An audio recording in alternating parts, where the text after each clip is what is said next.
Okay. Srikanth గారు నమస్తే వర్మ గారు.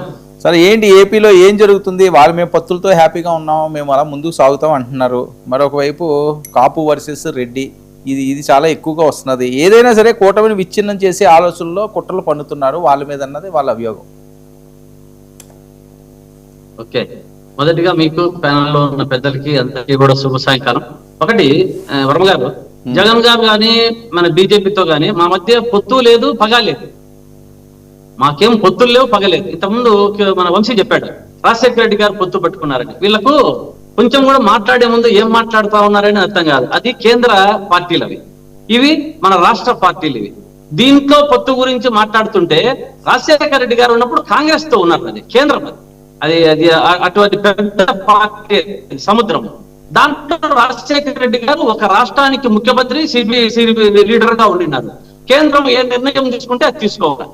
మనం మాట్లాడుతున్నది ఇక్కడ టీడీపీ ఏమి, ఇక్కడ ఏమి, ఇక్కడ ఉన్నటువంటి రాష్ట్రంలో ఉన్నటువంటి వైఎస్ఆర్ కాంగ్రెస్ పార్టీ ఏమి అన్నది తీసుకుంటే 2019-24లో మేము మద్దతు ఇచ్చాం కేంద్రానికి. దేనికోసం ఇచ్చాం? రాష్ట్ర ప్రజలకు, దేశ ప్రజలకు వారి యొక్క బాగోగులకు మాత్రమే ఇచ్చాం. మోడీ గారు విశాఖపట్నం వచ్చినప్పుడు జగన్మోహన్ రెడ్డి గారు సభలో ఒక మాట చెప్పాడు, దమ్ము ధైర్యము ఉన్న నాయకుడే ఆ మాటలు వస్తాయి. మేము మీతో రాష్ట్ర ప్రయోజనాలకు, ప్రజల ప్రయోజనాల కోసం మాత్రమే మీతో ఉంటాం, మా స్వప్రయోజనాల కోసం, పార్టీ కోసం ఉండము అని బాగా బల్ల బుద్ధి చెప్పాడు.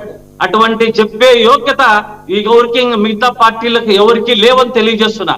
ఎందుకంటే అందితే జుట్టు లేకుంటే కాళ్ళు పట్టుకునే పార్టీలు మిగతా తెలుగుదేశం గాని జనసేన గాని ఎప్పటికప్పుడు పొంగి ఎప్పటికప్పుడు దూరుకొని ఏది కావాలంటే స్వప్రయోజనాల కోసం వాళ్ళు పార్టీల కోసం పోయేవాళ్ళు. కాబట్టి 2004 ఎన్నికల తర్వాత మాకు వీళ్ళు దూరారు కాబట్టి మాకేం దూరం పెరిగింది, శత్రుత్వం ఏం లేదు మాకు బీజేపీతో. మేము ఎప్పుడున్నా రాజకీయాల్లో శాశ్వత శత్రువులు ఉండరు, శాశ్వత మిత్రులు ఉండరు అన్నది ప్రతి ఒక్కరికి తెలిసిన విషయమే.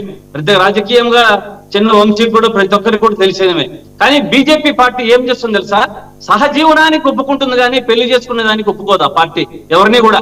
కాబట్టి వీళ్ళు వాళ్ళు ఎలా మాట్లాడుకున్నారో, చంద్రబాబు నాయుడు గారు మోడీని ఎలా మాట్లాడారు, మోడీని చంద్రబాబు నాయుడు ఎలా మాట్లాడారు, జనసేన నాయకుడు ఎలా మాట్లాడాడు ప్రజలందరికీ తెలిసిన విషయమే, రాష్ట్ర ప్రజలకి.